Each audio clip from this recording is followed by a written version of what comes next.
ในวันที่2มิถุนา2025ที่กระทรวงการต่างประเทศทางรัฐมนตรีกระทรวงการต่างประเทศแห่งสาธารณรัฐประชาธิปไตยประชาชนลาวได้ต้อนรับการเข้าเยี่ยมอำลาและเข้าเยี่ยมคำนับของบรรดาทูตต่างประเทศประจำลาวท่านท้องสวรรค์พรหมวิหารรัฐมนตรีกระทรวงการต่างประเทศแห่งสปป.ลาวได้ต้อนรับการเข้าเยี่ยมคำนับอำลาของท่านจาโรสลาฟอฟเอกอัครราชทูตวิสามัญผู้มีอำนาจเต็มแห่งสาธารณรัฐสโลวักประจำลาวมีสำนักงานตั้งอยู่บางกอกในโอกาสที่สำเร็จการปฏิบัติหน้าที่การทูตท่านรัฐมนตรีก็ได้แสดงความย่องยอสมเชยต่อท่านเอกอัครราชทูตในการประกอบส่วนอย่างตั้งหน้าเพื่อสุขยุ่ส่งเสริมสายพัวพันธ์มิตรภาพและการร่วมมืออันดีงามระหว่างสปป.ลาวและสโลวักให้มีการขยายตัวและได้รับการพัฒนายิ่งขึ้นระยะเกือบ2 ปีที่ท่านเอกอัครราชทูตปฏิบัติหน้าที่ตามการมอบหมายพร้อมนี้2 ฝ่ายก็ได้ตีราคาสูงต่อการพัวพันร่วมมือของ2 ประเทศตลอด6 ทศวรรษผ่านมานับตั้งแต่2 ประเทศได้สร้างตั้งสายพัวพันการทูตน้ำกันในวันที่5 กันยายนปี 1962 2 ฝ่ายได้เสนอสืบต่อปรึกษาหารือเกี่ยวกับทิศทางการเสริมขยายการร่วมมือ2 ฝ่ายในตอนหน้าเป็นต้นแมนของเขตเศรษฐกิจการค้าและการท่องเที่ยวรวมทั้งการสนับสนุนซึ่งกันและกันทั้งในขอบหลายฝ่ายในเวทีภาคพื้นและสากลพร้อมนั้นได้ต้อนรับการเข้าเยี่ยมคำนับของทานมาร์คกาลาเฮอร์เอกอัครราชทูตแห่งสหภาพยุโรปหรือ EU ประจำลาวและทานนางซิวแรงซูออกเอกอัครราชทูตแห่งสาธารณรัฐฝรั่งประจำลาวตามลำดับซึ่งท่านรัฐมนตรีกระทรวงการต่างประเทศสปป.ลาวก็ได้แสดงความยินดีต้อนรับอันอบอุ่นมาอย่างท่านทูตทั้งสองพร้อมทางตีราคาสูงต่อการพัวพันร่วมมือระหว่างสปป.ลาวกับ EU สปป.ลาวกับฝรั่งและแสดงความยินดีที่จะสืบต่อเฮ็ดเวียกร่วมกันอย่างใกล้ชิดเพื่อสุขยุ่ส่งเสริมการพัวพันร่วมมือระหว่างสปป.ลาวกับสหภาพยุโรปและสปป.ลาวกับฝรั่งให้ได้รับการพัฒนายิ่งขึ้นในตอนหน้าในโอกาสดังกล่าวท่านเอกอัครราชทูตทั้งสองท่านก็ได้แสดงความขอบใจต่อการต้อนรับอันอบอุ่นและยืนยันที่จะสืบต่อเหตุสุดความสามารถในการเป็นขั้วต่อประกอบส่วนเข้าในการสืบต่อเสริมขยายการพัวพันร่วมมือเป็นต้นด้านเศรษฐกิจการค้าการลงทุนการท่องเที่ยวการเชื่อมโยงเชื่อมจอดและอื่นๆที่2 ฝ่ายมีท่าแหงร่วมกันประธานองค์การกวดสอบแห่งรัฐต้อนรับทูตสโลวักภายหลังที่สำเร็จการปฏิบัติหน้าที่การทูตอยู่สาธารณรัฐประชาธิปไตยประชาชนลาวในวันที่2 มิถุนายนที่องค์การกวดสอบแห่งรัฐท่านเวียงทวิศรเทพจันทร์ประธานองค์การกวดสอบแห่งรัฐสาธารณรัฐประชาธิปไตยประชาชนลาวได้ต้อนรับการเข้าเยี่ยมอำลาของท่านยาโรสลาฟอัฟเอกอัครราชทูตสโลวักประจำลาวมีสำนักงานตั้งอยู่ราชอาณาจักรไทยในโอกาสสำเร็จหน้าที่การปฏิบัติหน้าที่การทูตอยู่ลาวโอกาสนี้ท่านเวียงทวิศรเทพจันทร์ได้แสดงความต้อนรับพร้อมทั้งแสดงความสมเสยต่อการสำเร็จหน้าที่การทูตในระยะผ่านมาซึ่งได้เอาใจใส่เคลื่อนไหวอย่างห่าวหันในการประกอบส่วนพัฒนาเศรษฐกิจสังคมของลาวและภาคพื้นที่ตนเองรับผิดชอบในหลายของเขตเป็นต้นการศึกษาการค้าและการท่องเที่ยวและอื่นเพื่อเป็นการสืบต่อเสริมขยายสายพัวพันระหว่าง2 รัฐบาลก็คือองค์การกวดสอบแห่งรัฐเพื่อให้เวียกงานกวดสอบมีความเติบใหญ่ขยายตัวอย่างบ่หยุดยั้ง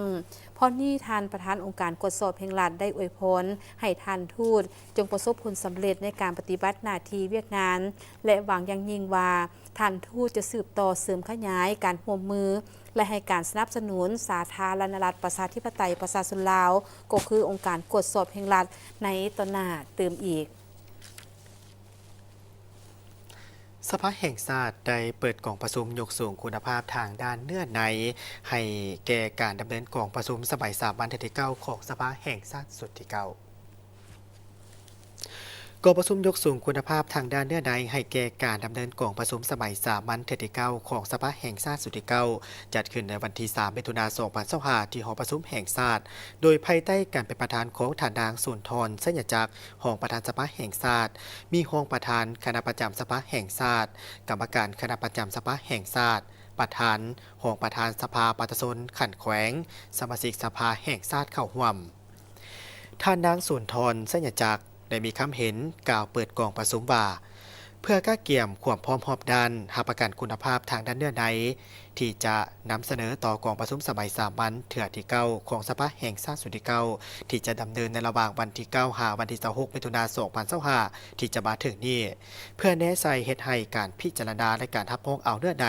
เอกสารที่จะรายงานต่อกองประชุมให้มีคุณภาพหาประกันการปฏิบัติพละบทบาทของสมาชิกสภาแห่งชาติกองประชุมยกสูงคุณภาพทางด้านเนื้อในครั้งนี้เพื่อสร้างเงื่อนไขให้แก่สมาชิกสภาแห่งชาติได้รับฟังการรายงานการชี้แจงอธิบายของคณะรับผิดชอบก็คือบรรดากระทรวงองค์การและบรรดาสมาชิกสภาแห่งชาติได้ปรึกษาหารือแลกเปลี่ยนความคิดความเห็นและสร้างความเข้าใจเป็นเอกภาพต่อบรรดาเนื้อในห่างบทรายงานและห่างกฎหมายที่จะนำเข้าพิจารณาในกองประชุมสมัยสามัญที่9ของสภาแห่งชาติสุดที่9ทั้งสามารถทำประกันได้ตามพระบทบาทของแต่ละภาคส่วนให้ถูกต้องและสอดคล้องตามกฎหมายที่กำหนดไว้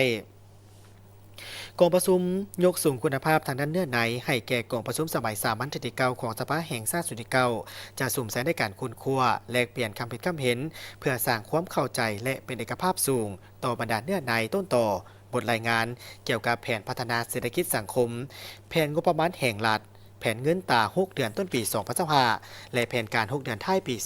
2025บทรายงานเกี่ยวกับการทับทามห่างแผนพัฒนาเศรษฐกิจสังคมแห่งชาติ5 ปีครั้งที่10ก็คือ2026-2030บทรายงานเกี่ยวกับการจะตั้งปฏิบัติบรรดานโยบายนิติกรรมกลไกต่างๆในการพัฒนาพลังงานไฟฟ้าน้ำตกบทรายงานเกี่ยวกับการให้นโยบายพิเศษโครงการก่อสร้างซ่อมแปลงเส้นทางระยะใบบทรายงานเกี่ยวกับผลการวิเคราะห์บทบาทการเป็นตัวแทนของเป็นหญิงและความเสมอภาพหญิงชายในสภาแห่งชาติและสภาประชาชนขันแขวงประกอบคำคิดความเห็นต่อบรรดาห่างกฎหมายจำนวน6ฉบับจำนวน11ฉบับในนั่นจะได้มีการพิจารณาเข้าในกองประชุมสมัยสามัญที่9ของสภาแห่งชาติสุดที่9คือห่างกฎหมายว่าด้วยความปลอดภัยไซเบอร์ห่างกฎหมายว่าด้วยการปลูกฝังห่างกฎหมายว่าด้วยสามัญศึกษาห่างกฎหมายว่าด้วยป้ายห่างกฎหมายว่าด้วยอากรรายได้ห่างกฎหมายว่าด้วยการปรับปรุงบางมาตรการกฎหมายว่าด้วยศาลประชาชนบทรายงานการปรับปรุงกฎหมายจำนวน3ฉบับของสภาแห่งชาติคือ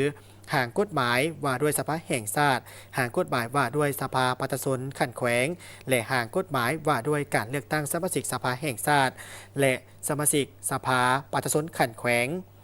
ภายหลังจะได้มีการปรับปรุงและรับรองเอารัฐธรรมนูญฉบับปี2025บทรายงานเกี่ยวกับผลการวิเคราะห์บทบาทการเป็นตัวแทนของเป็นหญิงและความเสมอภาพหญิงชายในสภาแห่งชาติและสภาประชาชนขันแขวง